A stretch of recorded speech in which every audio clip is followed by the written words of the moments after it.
காலை எழுந்தவுடனேயே உன்னிக்கும் மீனுட்டிக்கும் குளத்திற்குப் போய் மீன் பிடிக்க வேண்டும் என்ற ஆசை வந்தது. வழக்கம்போல உன்னி தனது பெரிய நீல நிற புள்ளிகள் கொண்ட மஞ்சள் நிறச் சட்டையை போட்டுக்கொண்டான். மீனுட்டியும் தனக்கு பிடித்த பெரிய நீல நிற புள்ளிகள் கொண்ட மஞ்சள் நிற பாவாடையை அணிந்து கொண்டாள். நம் வாலுப்பயல் சிந்தன் குட்டி நாயின் கழுத்தில் மஞ்சள் நிறத்தில் பெரிய நீல நிற புள்ளிகள் கொண்ட துணியை கட்டிக் கொடுக்கவும் அவர்கள் மறக்கவில்லை. ஒரு சிறிய தென்னங்குச்சி தூண்டிலை பிடித்துக்கொண்டு உன்னி முன்னால் நடந்தான். மீனுட்டியின் கையில் மீன்களைப் போட ஒரு சிறிய ஓலை கூட இருந்தது. சிந்தனும் வாலாட்டிக்கொண்டே குறைத்துக்கொண்டு அவர்களுடன் சேர்ந்து கொண்டான். அவர்கள் கிராமத்திலுள்ள பெரிய தாமரை குளத்தின் கரையை அடைந்தார்கள். தண்ணீரில் நிறைய பெரிய தாமரை இலைகளும் பூத்திருந்த தாமரை மலர்களும் இருந்தன. உன்னி தூண்டிலில் ஒரு சிறிய சோற்று உருண்டையை வைத்து தண்ணீரில் இருந்தான்.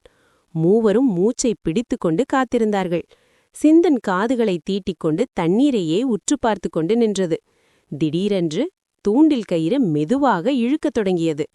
ஹாய் மீனுட்டி, ஒரு பெரிய மீன் மாட்டியிருக்கிறது என்று நினைக்கிறேன் என்று உன்னி சந்தோஷமாக சொன்னான்.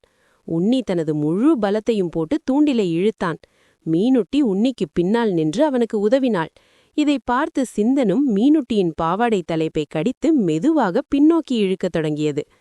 பிளாஷ் என்ற பெரிய சத்தத்துடன் தண்ணீரிலிருந்து ஒரு பச்சை தவளை கரைக்கு தெரித்து விழுந்தது.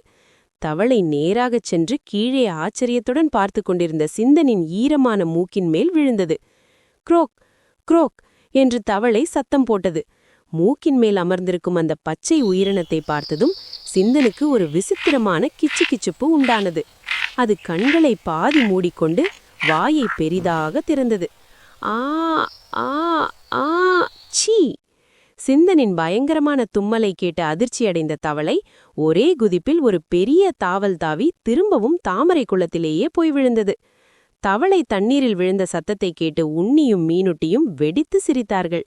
மீன் எதுவும் கிடைக்கவில்லை என்றாலும் அவர்களுக்கு அந்த தவளை மற்றும் சிந்தனின் விளையாட்டை பார்த்ததும் மிகவும் வேடிக்கையாக இருந்தது.